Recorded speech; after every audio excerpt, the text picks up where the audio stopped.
Matt, you can go ahead. Thanks, Judy. Let me just pull up my slides. Okay. So as Judy mentioned, my name is Matt Manaski. I'm a water resources engineer and project manager with HRG. My experience and the work I focus on is stormwater related, primarily wet weather related, MS4, CSO management, that sort of thing has been my experience. And I've been assisting Northumberland County with their CAP development this year, and I've worked with a few other counties in the region in developing their CAPs as well. And HRG has experience kind of throughout the state. So we've got a good bench of people that have experience working with the different sectors in each county and coming up with ideas for the countywide action plans. So I'm going to jump into the slides and kind of just for everyone's knowledge, I know I'm fairly familiar with everyone's name on the call, and so I think you have a good understanding of what the CAP is, at least the CAP and the Chesapeake Bay process. So, but please stop me at any time as we get into some of the county specific things. I'm going to kind of glide over informationally what we're trying to get out of the government stakeholder group today. This is the third day in a row of stakeholder outreach meetings that we've had. On Friday, we met with some ag sector stakeholders and had a good meeting, got some insight and some feedback from them. Yesterday, we had a more general kind of like nonprofit watershed recreational group meeting to get some additional insight and feedback as well. And then today's more government focused to kind of complete our three focus groups that we're working with. And really what we're trying to do with each of these groups is to increase the communication, get some feedback from local stakeholders on opportunities for enhanced wet weather and water quality management in the county, and just increase communication and hopefully helping to identify projects. So this map is pulled from the toolbox that was provided to the county, and it shows the impaired streams in Northumberland County. It's about 40% of the waterways in the county are considered impaired through the assessment that's been performed to date.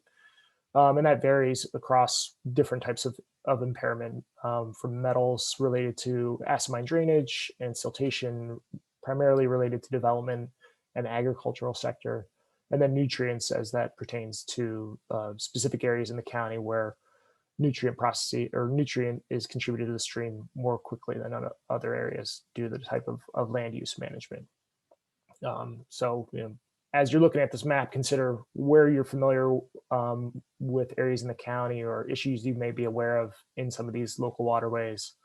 And, as we move forward through the countywide action plan process and through the next few years, if issues come up or projects are identified, please let the Conservation District know so that we can incorporate those into this year's plan and any revisions that are considered in the future. So really what is today about? We kind of want to just reach across and offer an opportunity for everyone to communicate with each other and identify goals that can be shared, and how we can assist one another in achieving those goals. So is there capacity that the Conservation District and the Countywide Action Plan team can provide to any municipalities? Is there support we can provide for grants that you're considering applying for? Are you looking to provide different measures for land and water quality management in your specific municipality? And are there relationships that you're trying to create or foster that might help and assist, that we can help and assist in developing over the next few years?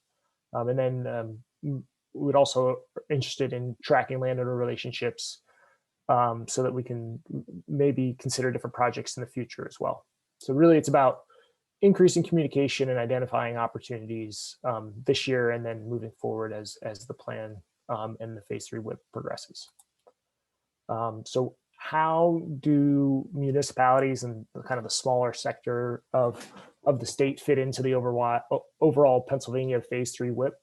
This is just a simplified graphic where we're trying to show what the countywide action plan process is. So there's the larger scale Susquehanna watershed based phase 3 WIP that Pennsylvania is a component of. And as part of that plan, the DEP has identified the countywide action plan process to develop and identify opportunities for enhanced water quality management. And subcomponent to that, there's really kind of like three focus areas where you see pollutants being contributed to the waterways. There's the stormwater management and MS4 side, so wet weather undeveloped areas. There's the agricultural side, so water being contributed from the agricultural sector directly to streams or through groundwater processes. And then there's the wastewater treatment. And locally here, we do have some CSOs, which is kind of like a more mixed stormwater, wastewater entity that also contributes nutrients and pollutants to the waterways.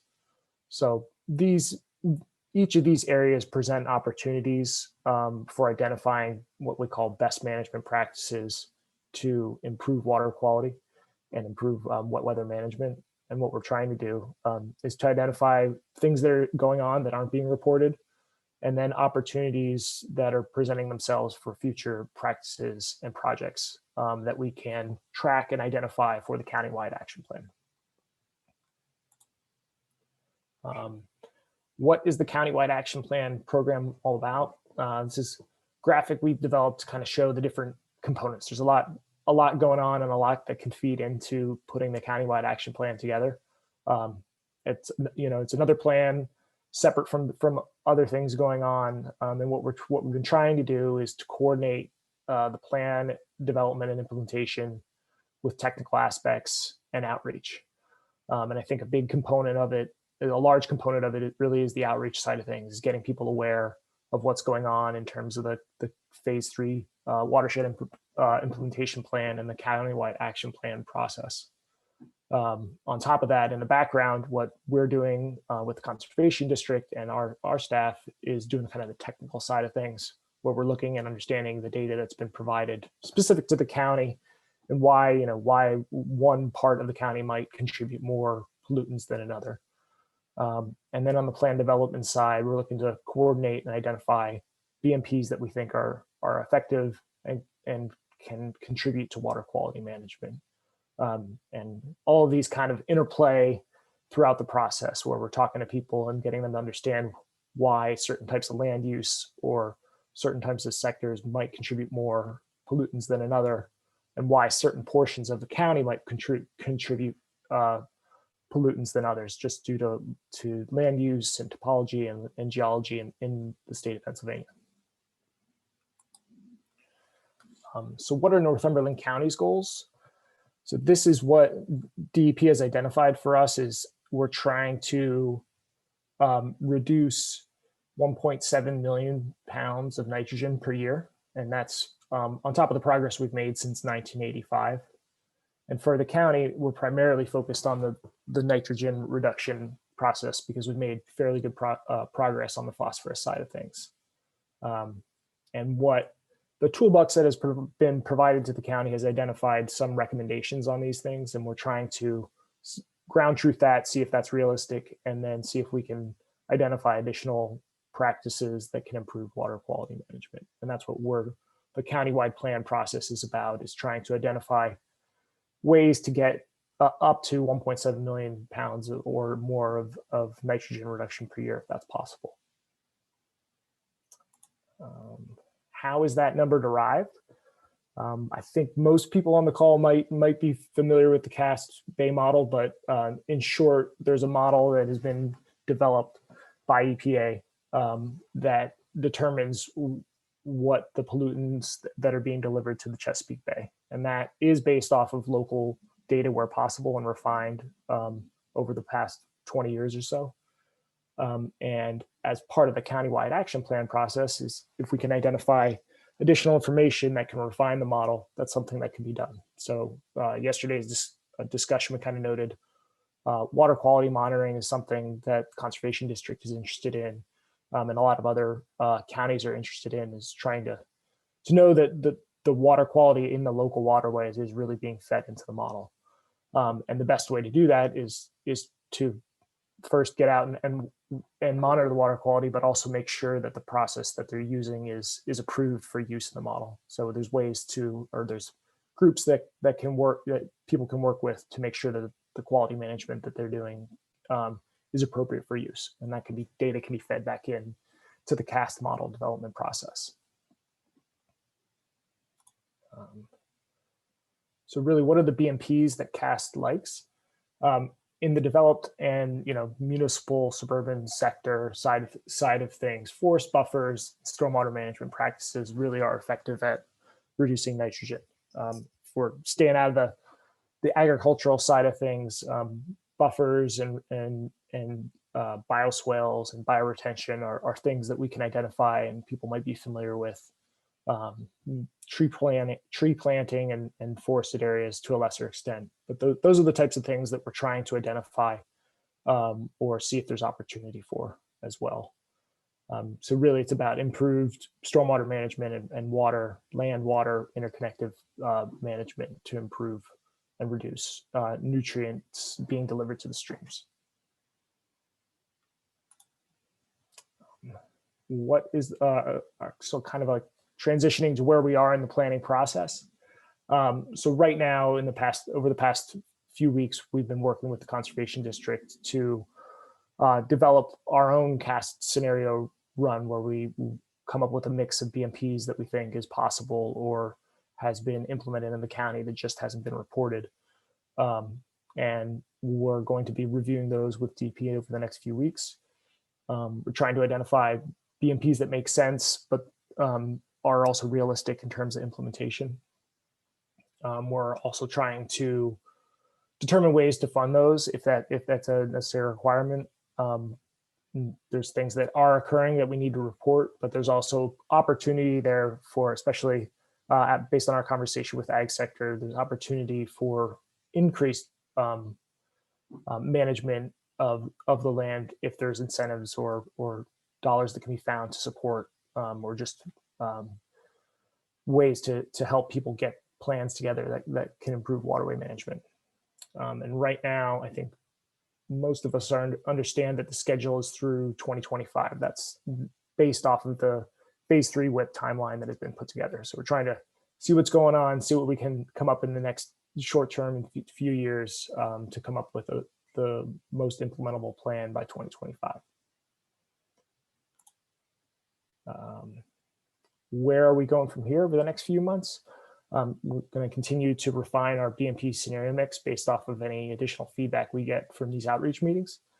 We're going to continue smaller group Zooms if that's necessary. I think our plan right now is to create a few more scenarios and then put a plan together late summer and then provide an opportunity for those that participated in the general and smaller group stakeholder meetings to review that via Zoom or some other medium if possible. Right now, we're utilizing county staff and conservation district staff to provide us feedback and updates to those scenarios. On the HRG side of things, we're doing a corridor of opportunity analysis where we're looking at what areas of the county contribute the most pollutants based off of the model that has been derived that's input into CAST. We're trying to identify opportunities from other stormwater management aspects like MS4s or CSOs, just making sure that everything's being documented and reported in the most up-to-date fashion. And then is there opportunity for other things? Are people considering stormwater fees or utilities? Not really an item here in Northumberland and or central Pennsylvania, but it's something that people could consider in the future if they see a need to improve stormwater or flooding issues in their community. And then additionally, identifying preserved farms and areas where plain sect people may be living and trying to improve communication with them. So we'll be reaching out through landowner outreach later in the summer. So kind of an open question for those who haven't participated, or any of what I just presented provided some insight to get you thinking. This map shows where we see the highest nitrogen load in Northumberland County. So the darker the blue, the more nitrogen connection to the water through whatever land use practices are being used. So primarily you'll see that falls in the higher agricultural areas. There is some overlap in some of the developed portions of the county. And this is really derived based on land use and geology in those areas.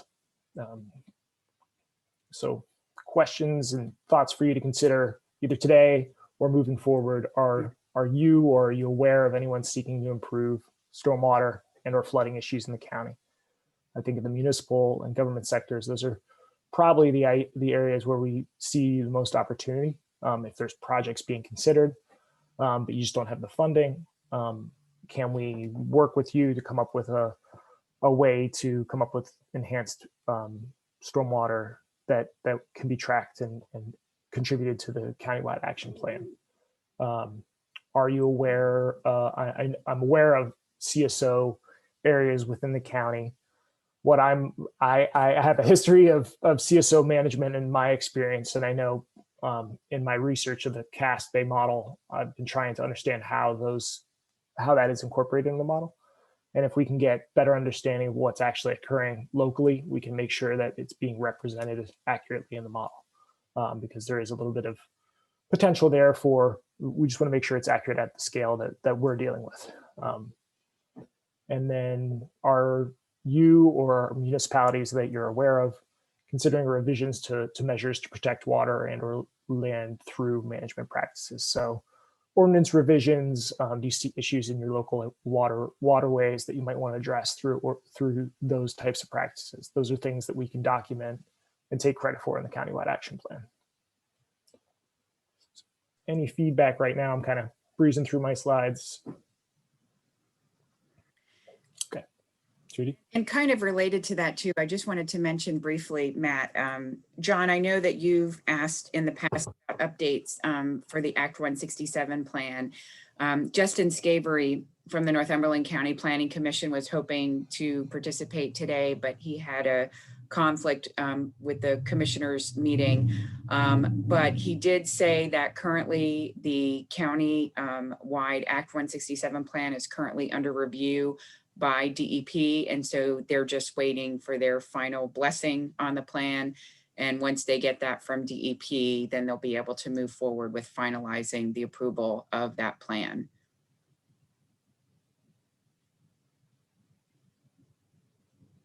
Yeah, that's actually, I've been in contact with Justin over that, and that's, he said that everything's which after the last meeting there, like he said, he didn't know anything about it, and then he pulled everything out and kind of reviewed it, and yeah, right now it's in DEP's hands for review. So at least that'll give all the municipalities at least a base level, of stormwater management, and then we can go from there. Absolutely. If I might just ask a couple questions. We've done a number of bay projects throughout the last probably decade or more. Do we go back then and look at water quality? Do we have a baseline before the project? Do we go back and look at water quality after that to make sure that these investments are truly what we're saying they are?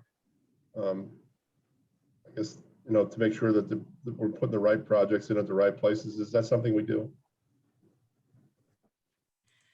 Matt, we could probably both kind of speak to that. I'll go ahead and speak to that first. And so that's definitely one of the things that we've realized.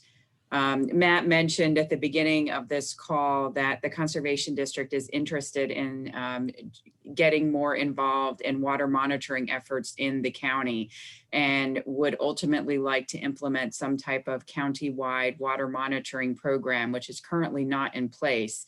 There's bits of data that has been collected by different groups specific to their watersheds. So for example, the Little Shamokin Creek Watershed Association has done water monitoring for years.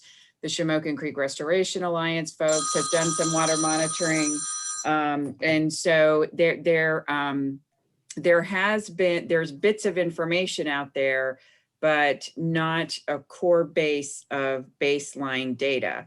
And so one of the things that we recognize from going through this process is that that's something that we really need to put into place. And so our board of directors actually just approved at this last board meeting us getting a nice set of water quality probe equipment that we'll be purchasing so that we can start that process, so that we can get some baseline data in place so that we can start reviewing that and get a more accurate picture locally as to what's going on. So, yeah. Where do the numbers come to make this blue map?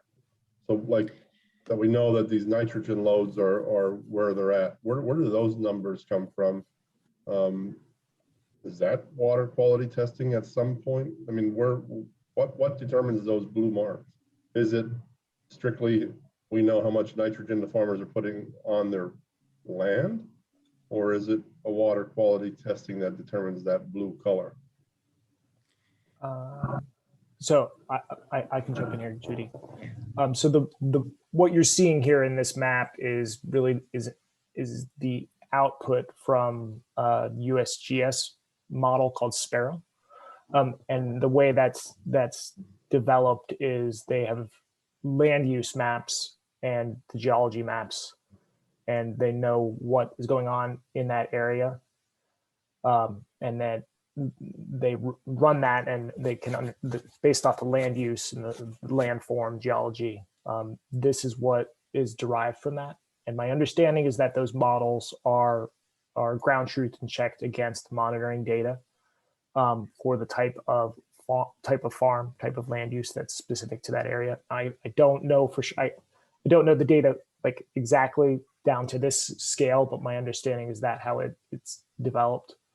And that's should be based off of long-term like trends and median and average concentrations for those specific land use. So if you know there's a type of farm or a type of concentration of livestock in a certain area, those results will show up here. So if we're aware of a certain type of farm in a certain area, it would contribute more just based off of the land use and those factors. Now, monitoring data on the larger scale, I know for the Bay model, there is long-term monitoring that they use at certain points along the Susquehanna and some of the local waterways that they refine everything back to. What my understanding is that it can be informed through new data. So like Judy had mentioned, if we can get out there and start to do our own long-term monitoring, that can be fed into the process, and they can refine things based off of what's being reported on a finer scale. So they haven't been everywhere in the Bay watershed, but they have monitored at key points, and then they'll refine the model to get the output to match what they're seeing at those locations. I just get real concerned because I mean, we've been going through this for how long now, and I think ag just takes so much of the brunt of this. After all the improvements that that our farmers have done over the past 3 decades, it's just night and day from what it was to what it is now. It can be really frustrating. The CSOs are a real problem, especially in the Shamokin Creek. The Shamokin Coal Township Sewer Authority has I think the largest number of CSO problems east of the Mississippi. It's a huge problem. That's an expensive problem to fix. So that is certainly a problem.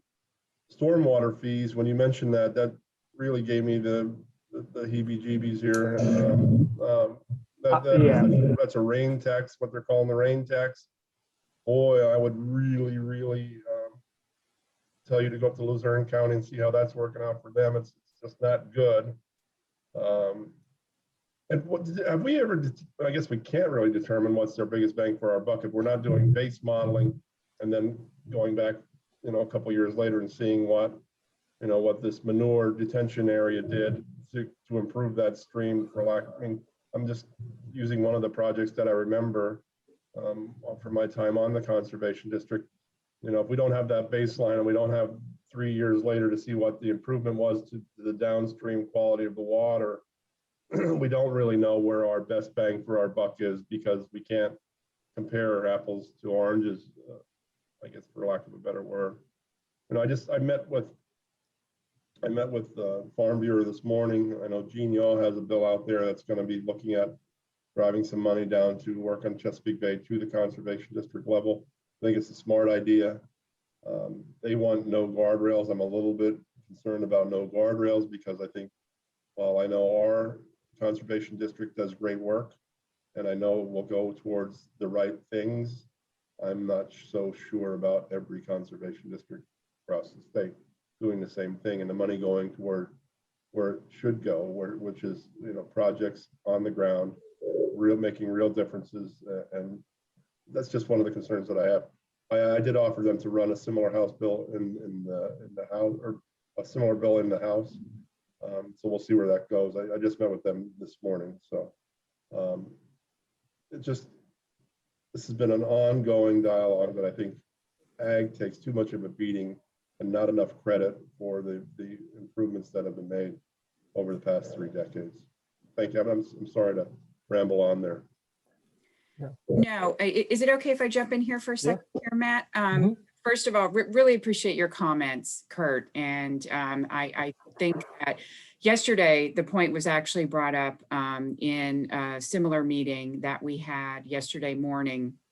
And somebody brought up also the issue in the Shamokin Creek area regarding AMD, which of course is another big issue that for some counties also is I guess that there's some issues with the way that that's accounted for and measured that doesn't allow that to be adequately addressed in this type of plan. And they're still trying to figure out how to quantify all of that.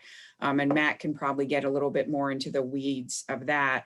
But yeah, definitely appreciate your comments. And I know that in Northumberland County, obviously, and from being on our board, the landowners, the majority of the landowners in this county, they are responsible and they do want to do the right thing. And they have all worked so hard. And we have always received such positive feedback from most of the folks that we deal with and want to put correct conservation measures in place. And so, in any way that, we can help them do that, we always try to. And so we certainly don't want to make things more difficult for the ag community. And so your points are well taken. And Matt and I were just talking about the bill that you mentioned that has been introduced by Senator Yaw at the beginning of this call. And so I'll be interested to see where that goes. But appreciate hearing your comments on that as well.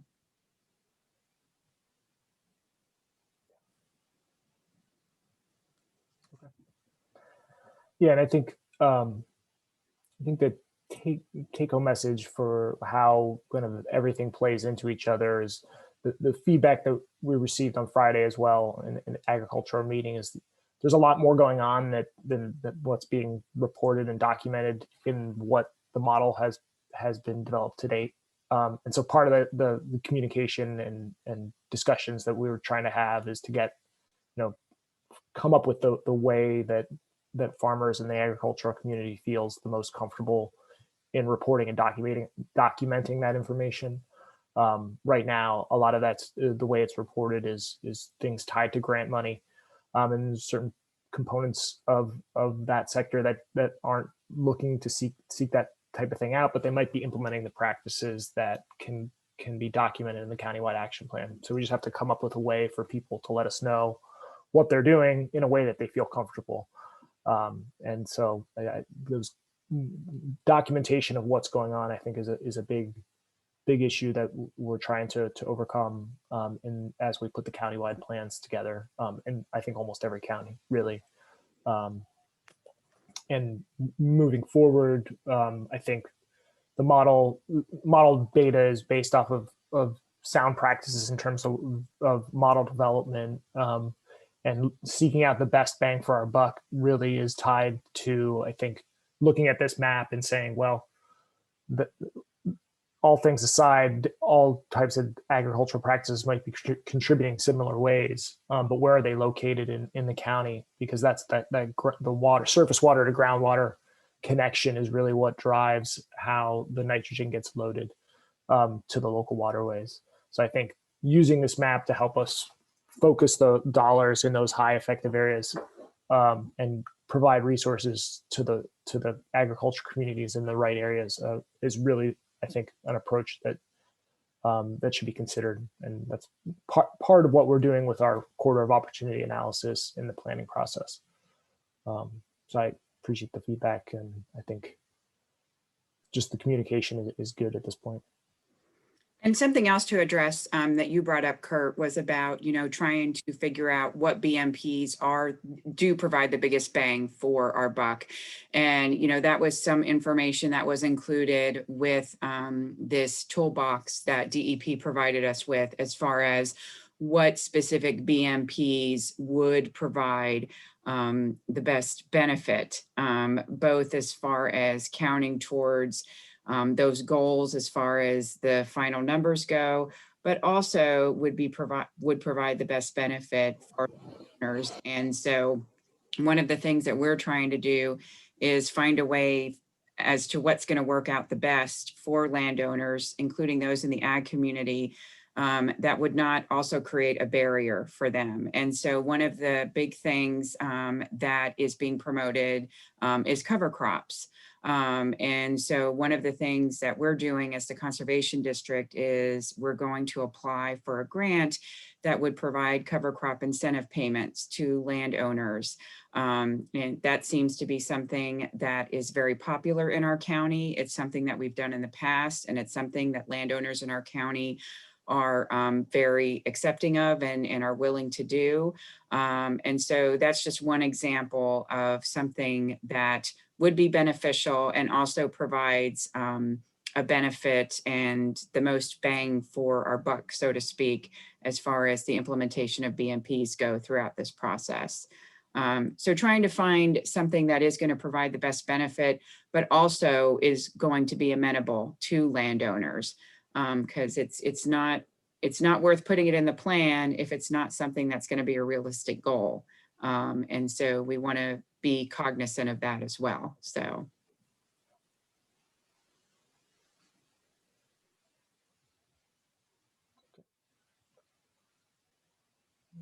Just moving through future slides. So I think we're all familiar with this at this point. This kind of discussion we just had is how do we get how do we reduce more nitrogen pounds? We need to identify or document additional BMPs in the model. So whatever additionally is going on at farms, if there's anything that in addition, how the Act 167 plan might change urban, suburban, MS4 areas. And as I mentioned, understanding how CSOs are being managed locally in this area, and making sure that we're documenting that appropriately, or the CAS model is documenting that appropriately, so we get credit. We're not double counting or double backing on ourselves in terms of nutrient management. And then is there potential to come up with ideas to incentivize additional BMPs, like Judy just mentioned?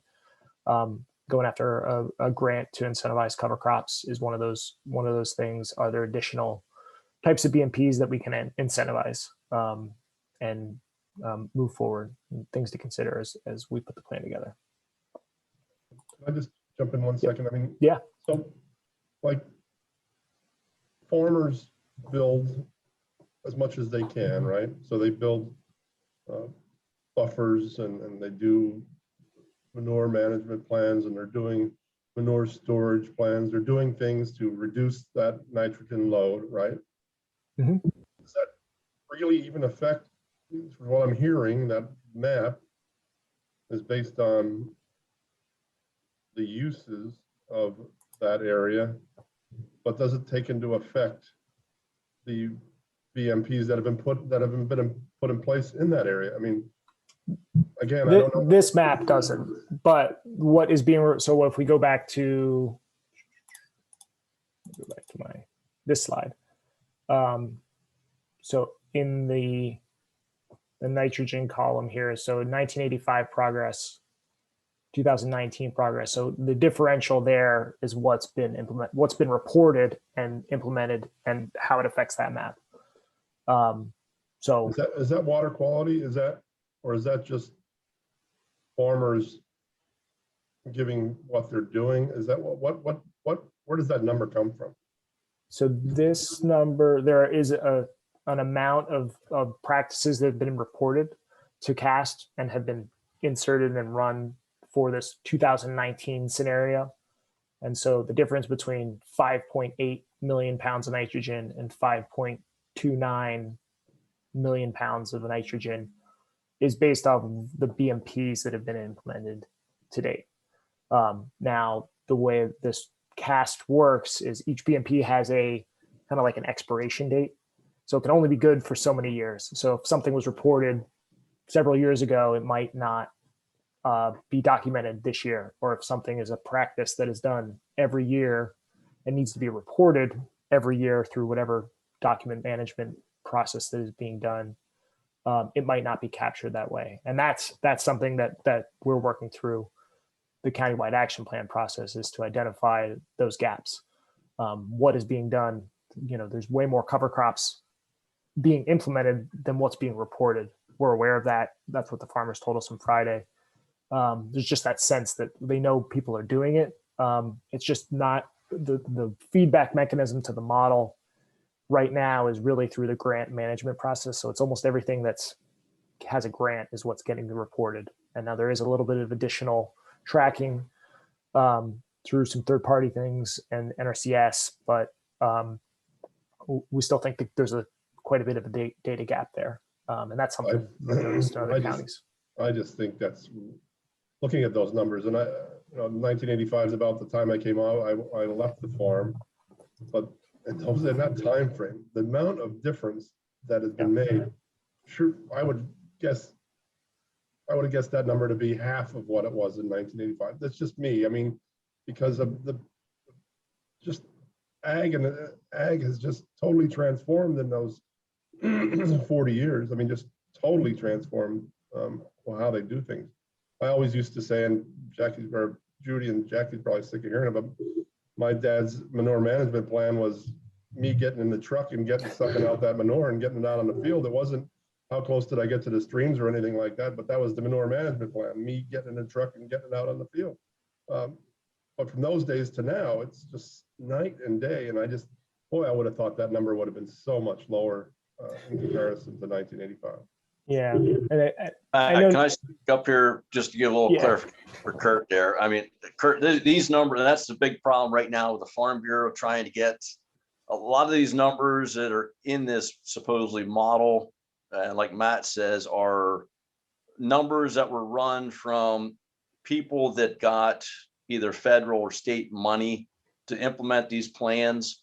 There's very few people did it voluntarily, or the numbers aren't in there for all the people that did this voluntarily. So now trying to figure out to get everybody that has cover crops or everybody that has their own manure storage that didn't accept any kind of money for this, that have been done. Like you said, ag has changed, even in my lifetime has changed drastically.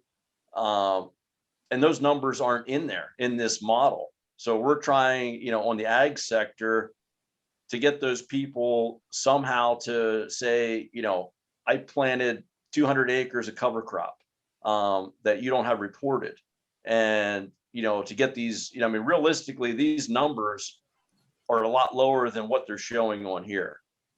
If we get everything included into this model, that's what's being done right now in ag. I think one of the thoughts ought to be paying our farmers to report, because it is time for them, and their time is valuable like everybody else's time. And maybe one of the incentives might be to pay them for their time to report these things, and you might get a bigger participation. That's just.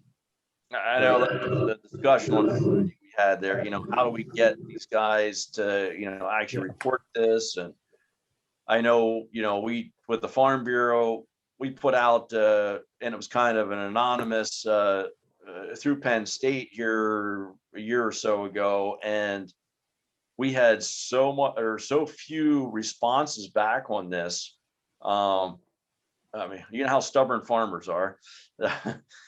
they're not going to tell their neighbor what they did, you know, and it's, I mean, I know myself, you know, it's, but, I think part of it, Yeah. and I said, yes, I said this yesterday, and I'll repeat it again, because I think it's absolutely true. Part of it might be stubbornness, but also part of it is, you know, this is, folks, you know, you guys don't typically like to brag about, you know, the additional work that you're doing, which is great work. And this is one of those times when everybody should be. And this is a perfect example of why, because, you know, the more information that we have, then the more those numbers would hopefully come down.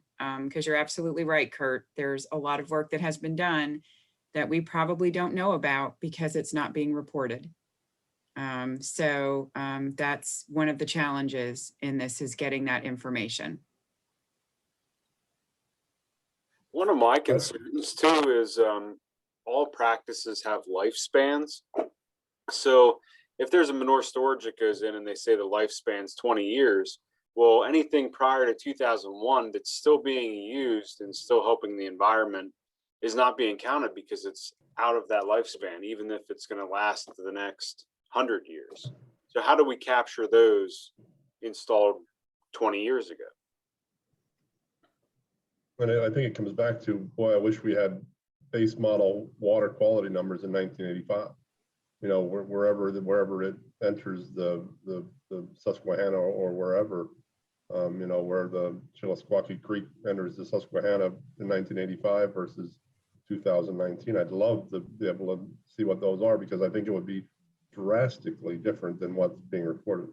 I mean, I think the water quality absolutely got a whole lot better. I mean, Nakatango Creek, where I grew up, just is so much better. You can just see it, but we don't have that. We can wish all day.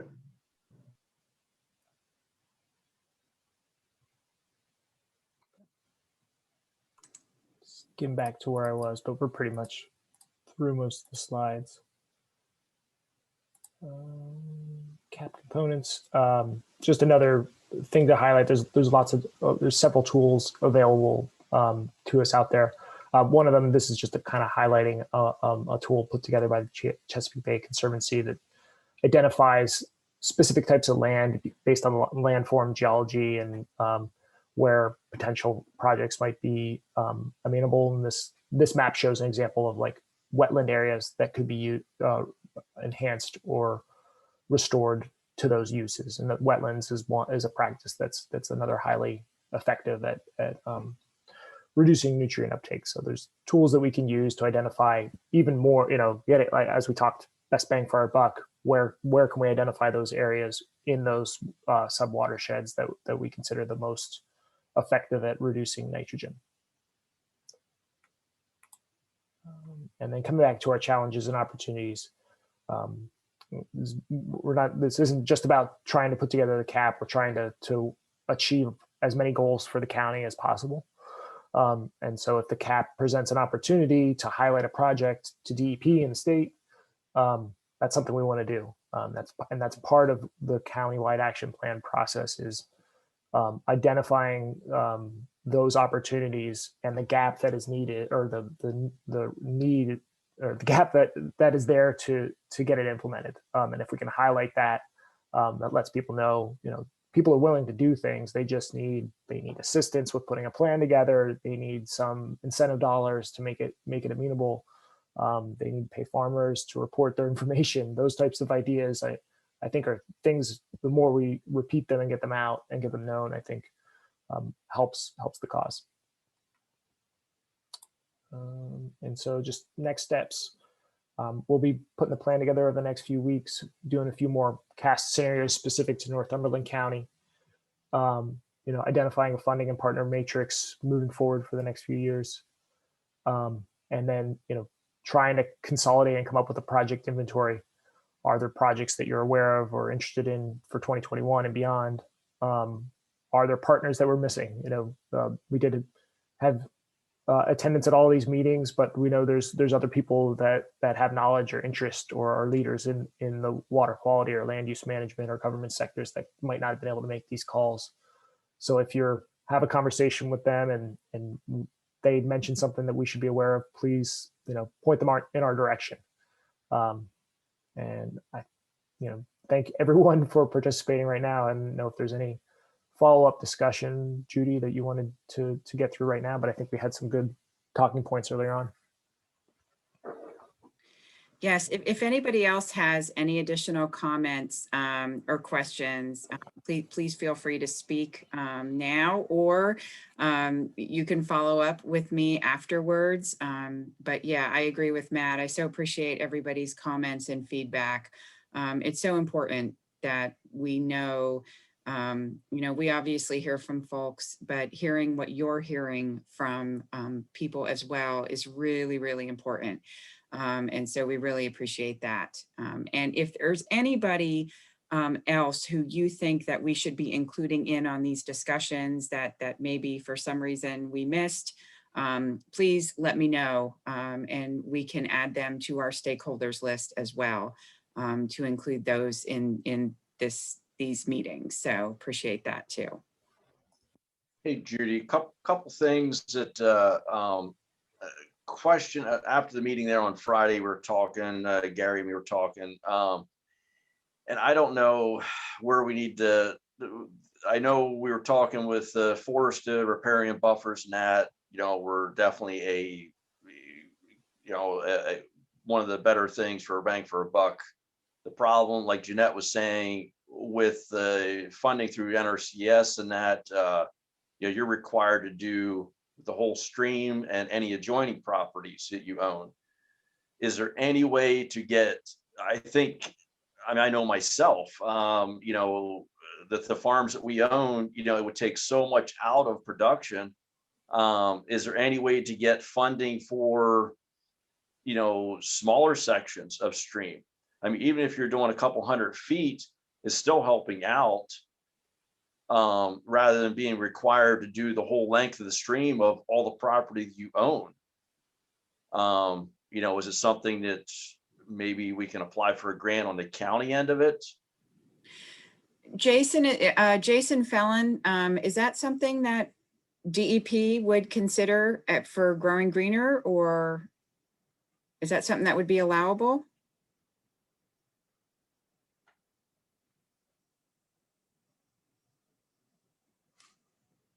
Are you there, Jason?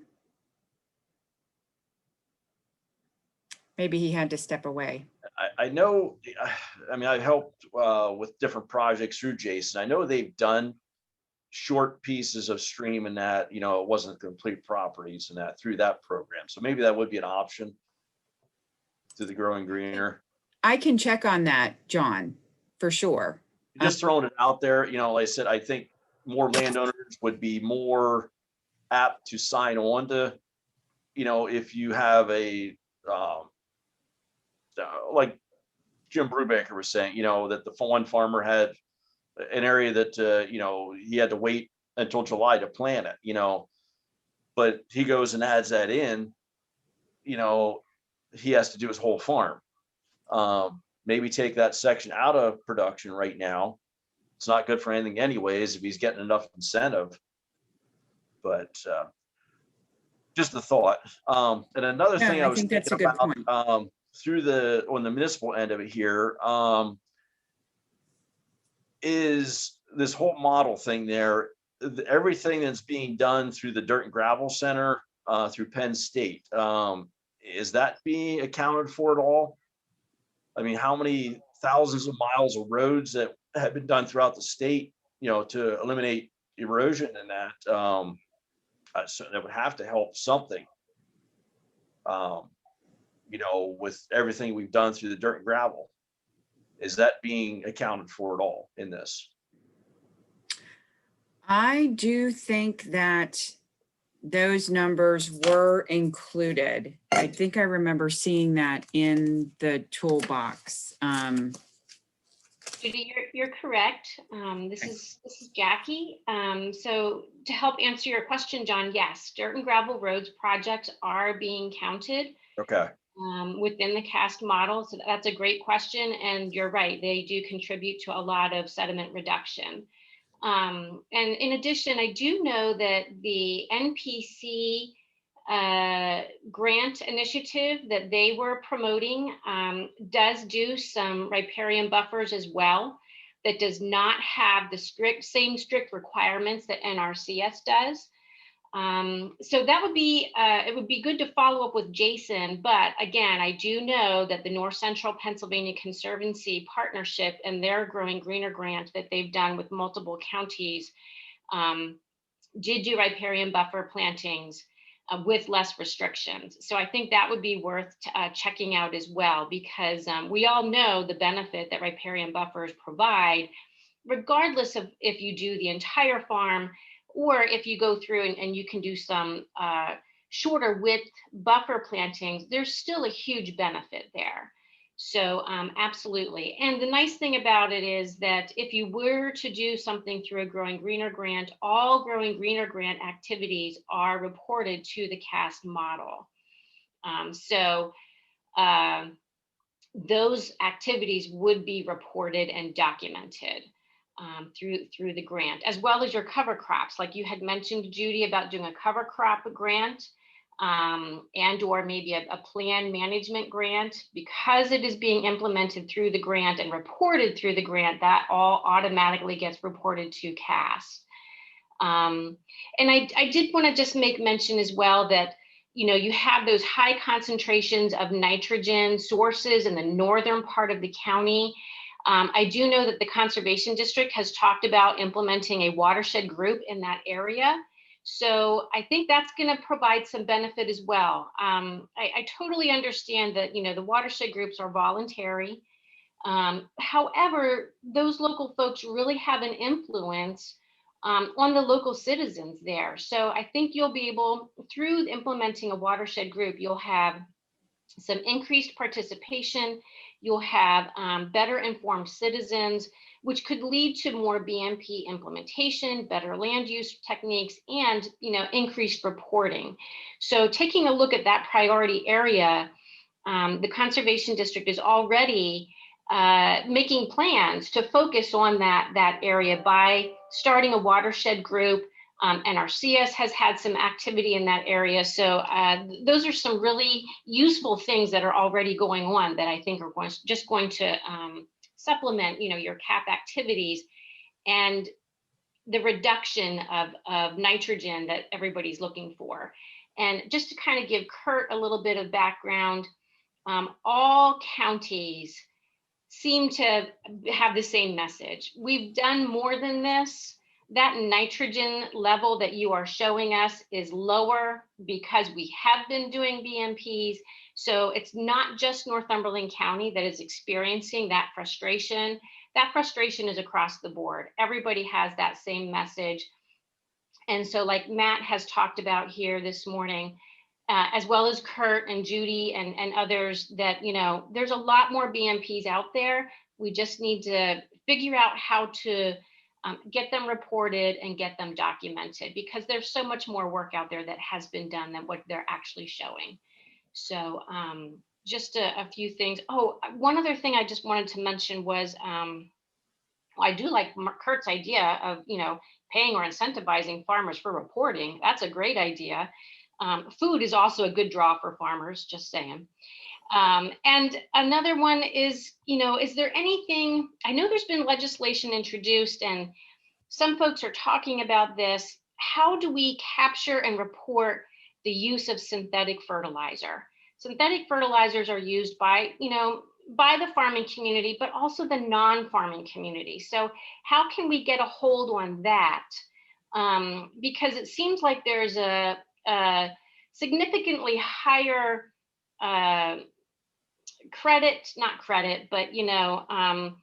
documentation of synthetic fertilizer use than what is actually being used out there. So just how can we kind of get a hold on that, maybe better educate our homeowners on how to reduce the amount of synthetic fertilizer that's being used, and get a better handle on that. So just some things that I thought I would mention. Thank you. Thanks, Jackie. I really appreciate all those comments, Jackie. And just to also add to what Jackie mentioned about the Warrior Run watershed, which I know is definitely one of those areas, as Jackie pointed out, that shows needing some assistance. We did apply for a DEP 319 grant for the formation of a watershed implementation plan up in that area as well, that will, with the goal of trying to get more funding for projects up in that area. DEP felt that would be a good idea to get something like that in place so that we would have access to more funding if we had a watershed implementation plan up in that area. So I need to jump off for another meeting, so my apologies. Thanks for letting me join in. I'll stay tuned for any updates. Thank you. thanks a lot, Jackie. You bet. Thank you. I'm gonna have to jump off too. We're going into session right now. So thank you. It was a great meeting and I appreciate it. Thank you, Kurt. Really appreciate your time and your comments. Thank you.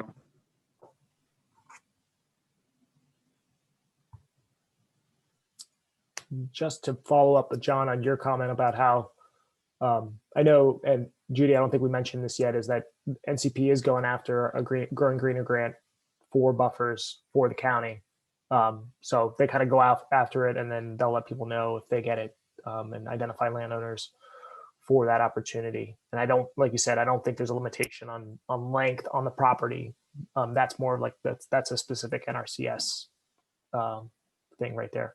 And there's definitely more opportunities for grant funds like 319 and NIFWIF is also another program that you can utilize to go after grant funds. So I think, identifying those and locally to pursue if one's successful, one's not successful, continuing to go after that those funds if we're aware of opportunities for people to put them in. We know that they want to do it. They just looking for some grant funds to go after it. That's something we want to be able to put in the plan. Hey, Matt, question for, do you see on the municipal end of it here, see this plan leading towards a MS4 regulations to our area? I don't have current knowledge of where that stands. I think we'll find out, in the next 2 years, because I know there's updates to the MS4 program coming down the line. That'd definitely be a big game changer for every municipality around here. Yeah. I personally don't know, and I haven't heard any updates to that moving forward. But my thought is that something probably is going to adjust there in terms of what is considered an MS4 or how it's managed that way. But I don't know what the thought is right now. Yeah, we were just recently notified of Riverside Borough is now considered an MS4, and I think they're just starting the process of getting all of that in place as far as what they have to do, to comply with those regulations. But they are the only municipality in Northumberland County right now that is classified as an MS4. But I haven't heard anything as far as anything changing. But like Matt said, I could certainly see it as a possibility happening. No, I definitely, that's, I could see down the road here, it's mandatory, we have to.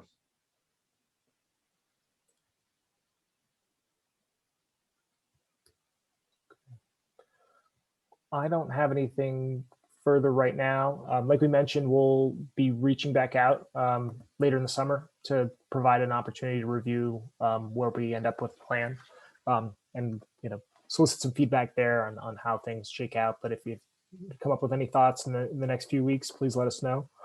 We just want to have a follow-up discussion about a project concept, something like that. That's something Judy and Nathan and I would be willing to schedule another call for. So thanks for your time. Yeah, really appreciate everybody's participation. Anybody have any last thoughts or comments before we end the call?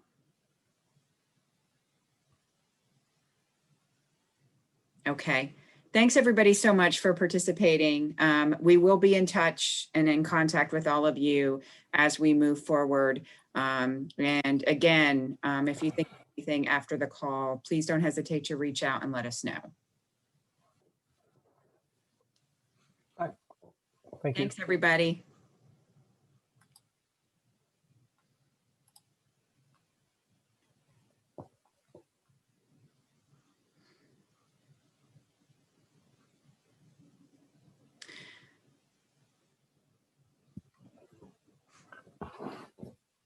Like we're amongst friends.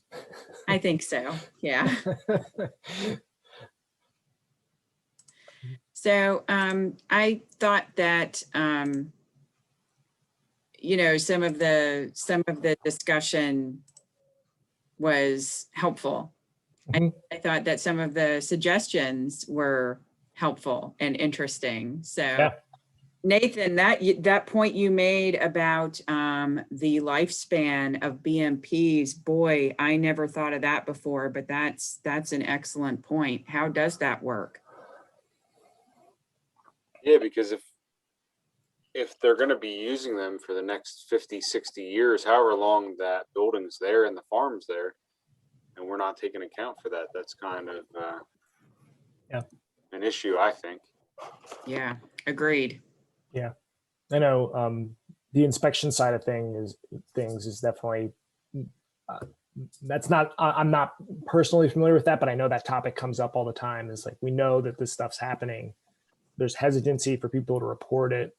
How do we get the, you know, there's that disconnect there where we know there's stuff going on and we're trying to document it. And or there's stuff that, like you said, it's 25 years old. It still works just as good as it did 25 years ago. But we just there's just needs to be a simplified mechanism for capturing that information. Yeah. I also liked some of Kurt's comments about, you know, like Jackie said about incentivizing folks to report. Boy, there's a way that we could make that happen. That would be nice. I'm not quite sure, you know, what kind of funding could be made available for something like that. Maybe that's a bill or something that Kurt could introduce. Yeah, well, I mean, what was Josh? Josh was talking about for Union County, they're like tiered incentive program.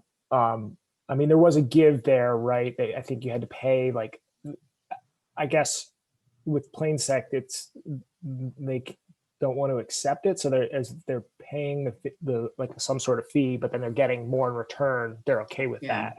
Yeah. Now, so I think for a grant opportunity, coming up with payment for reporting, I don't see how much different that is than going after, you know, paying somebody to do a cover crop installation. True. But I'm not familiar with one. I could ask around our group and see if anything similar is happening, maybe in Cumberland County or Lancaster County, just to get more people out. Yeah, I do know that was definitely an effort when they came out with that BMP survey several years ago. That I know Penn State worked jointly with DEP, et cetera, on trying to get the word out there and trying to get folks to voluntarily report. And boy, the response on that just was, it wasn't good at all. It was quite disappointing, which I get it.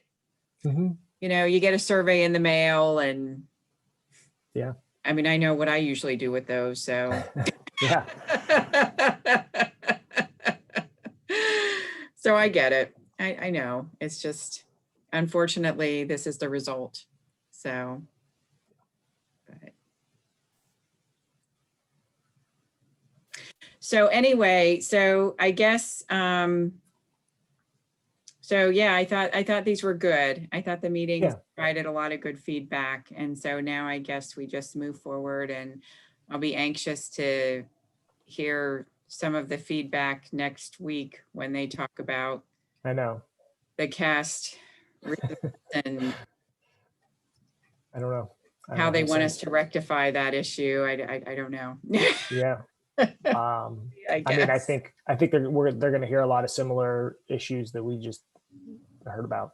Just we know stuff's happening. How do we get people you need to provide additional funding for inspections or and that's a barrier too, because I know people don't necessarily want that happening on their land, but there needs to be a mechanism for documenting it in a better way.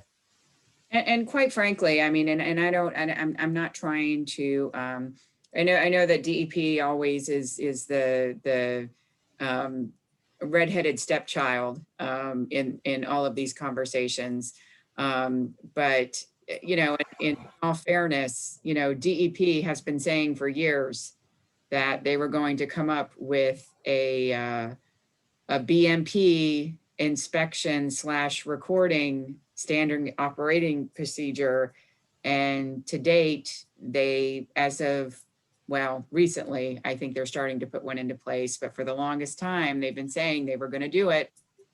And year after year after year, we kept asking for it. And they kept saying, oh, we're working on it. Yeah. Here we are. Yeah. What it is. So, Yeah. But anyway, but no, so other than that, I guess that's it. I did respond back to Megan and told her that, you know, that meeting hasn't been finalized yet. Yeah. So, Okay. And I know, sorry, I got distracted yesterday afternoon, and no, I was that's going to okay. resend the times that Kate had sent to us. So I'll Yeah, do that now. Yeah, I can't find that email. So if you could resend that to me, Yep. I'll respond back as to what works. Yep. For Nathan and I, and Okay. then we can set a final date to have that meeting and that's with us, right? That's just to review our.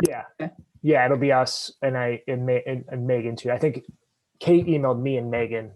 I was just going to reply back to all. So Okay. Megan was in the loop. She doesn't need to be on it. Yeah.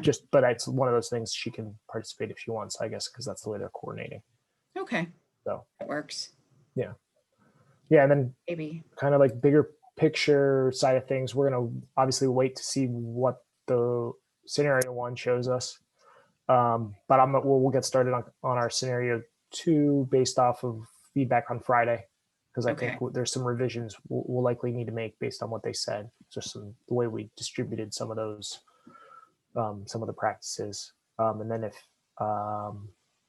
if there's time, maybe for Rachel and Ben to re-verify, take a look at it again, just based off, I know some of this stuff just takes time for it to sink in. Sure. And for work, the types of BMPs to sink in and numbers of implementation levels, some of that stuff, it's hard to get a gauge until you stare at it a while.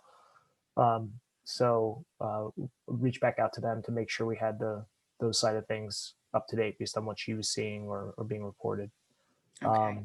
And then if we get any feedback over the next few weeks, but right now it's kind of refining that, doing the quarter of opportunity, because that'll kind of show us where for the BMPs we really want to focus, and obviously Warrior Run, Mana Tango, and then where else kind of pops up in the top 3, 4, 5 watersheds in the county, based off of energy and nitrogen loading. I don't know if I. Go ahead, Matt. I'm sorry. I was going to say, and then we'll start drafting the actual cap here soon. And we have like a kind of like a template form that we wanted to share with you, just to spur, because it's a really big like matrix sheet with 10 columns where you fill out the type of BMPs and different programs and what resources you need for it. So just some of that stuff we'll be able to fill out ourselves, but we'll need feedback from everyone on contacts and that sort of thing. I don't know if I mentioned this to you or not, but we found out from DEP that they're currently working on 2 TMDLs in the county.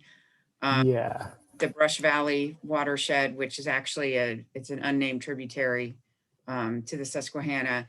And we also just found out, only because we squawked about the other one because they didn't really notify us.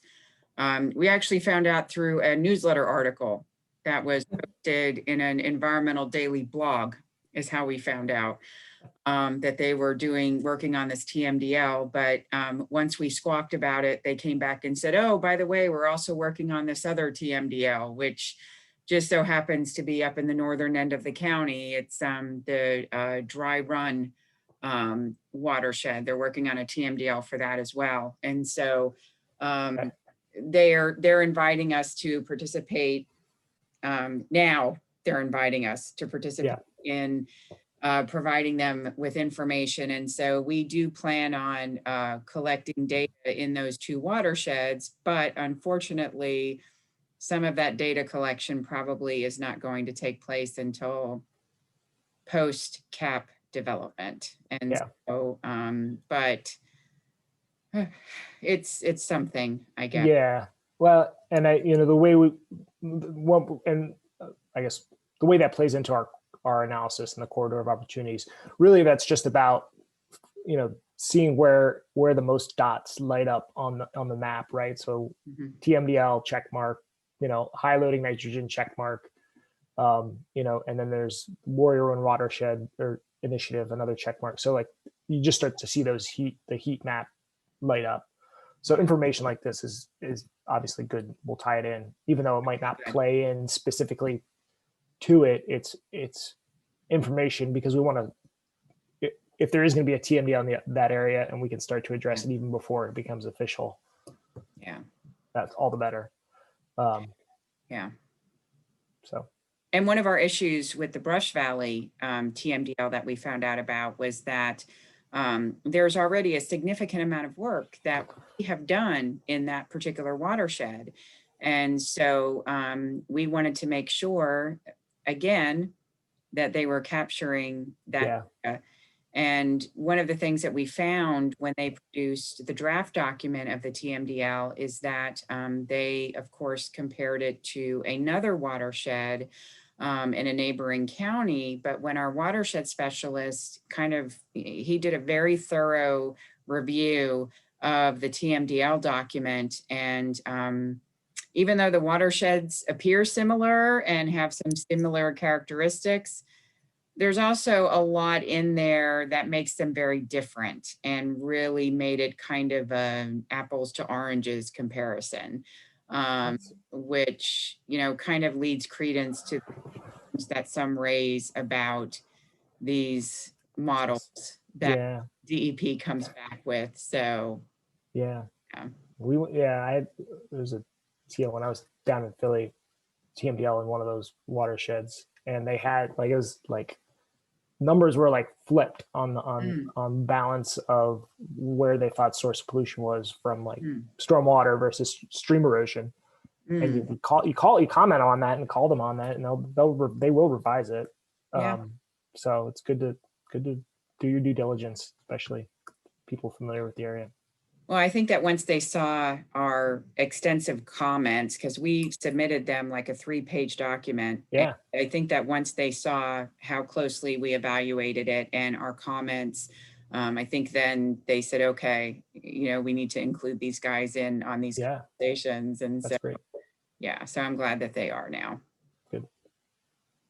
So, okay, well, don't want to go up anymore, so appreciate it. That's it. Yeah, no worries. So I don't think we don't have anything else this week, as far as I know. No, thank goodness. So catch our breath. Couple things next week. Yeah. And then our regular back to our regular scheduled monthly updates and kind of things as needed right now.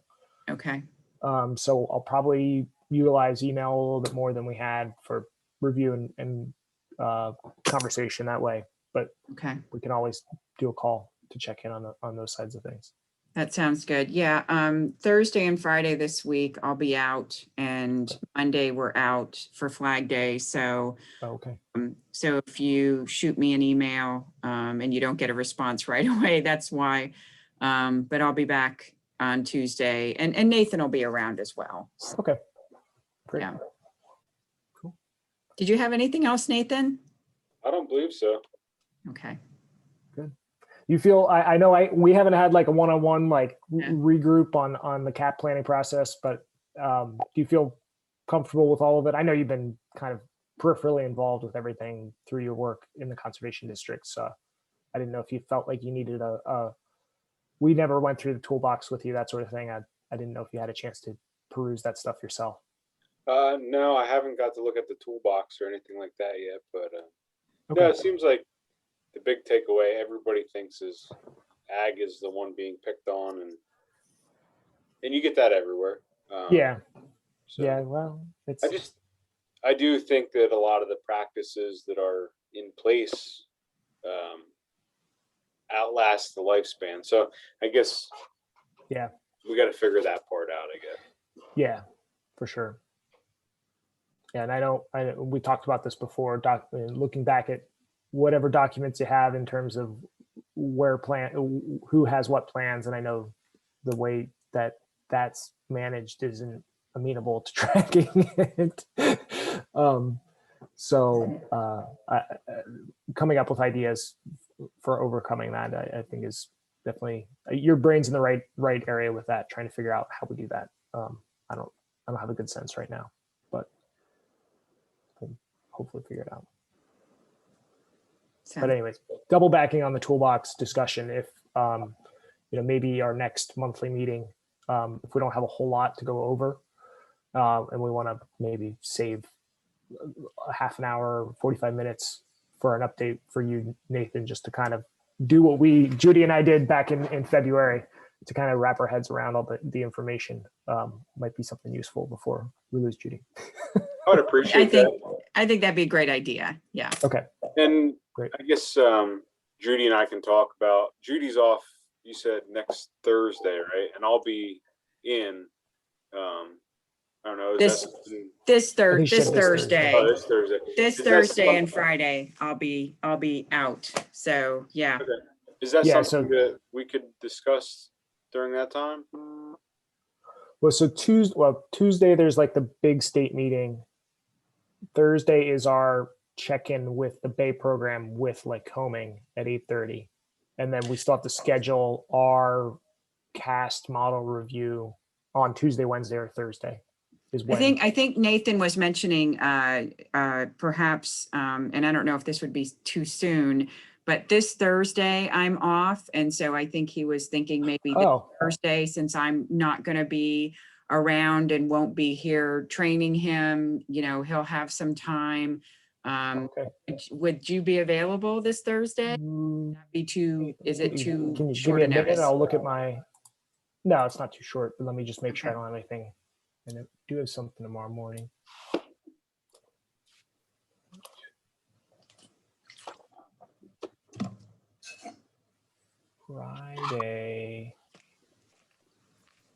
Friday, I'm essentially free, if that works for you. I have a couple things on Thursday, and I'm trying to catch up still on a few other things. So Friday, if you just Friday morning, we have a meeting in Williamsport on Friday. It's Okay. at noon. We have a meeting in Williamsport at noon. So do you have anything like first thing in the morning, Matt? Yeah. We'll just do 9 o'clock. Does that work, or is that not enough time? Okay. Yeah, that'll be fine. Okay. Yeah. We'll just do 9 to, I'll send an invite for 9 to 10. All righty.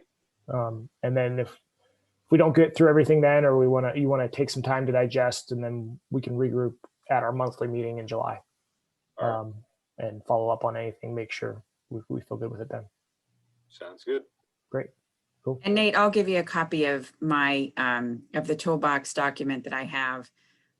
It has a bunch of my notes scribbled on it, but you can use that to refer to if you want to look over it before you and Matt talk. Yeah, that'll work. Great. Cool. Thanks, Matt. Appreciate you doing that. Yeah, no problem. Yep. It's been a marathon, I think, the last few weeks. So Amen to catching up that. myself. Yeah. So Absolutely. Cool. All Okay. right. Well, you guys have a good day. You too. See you next week.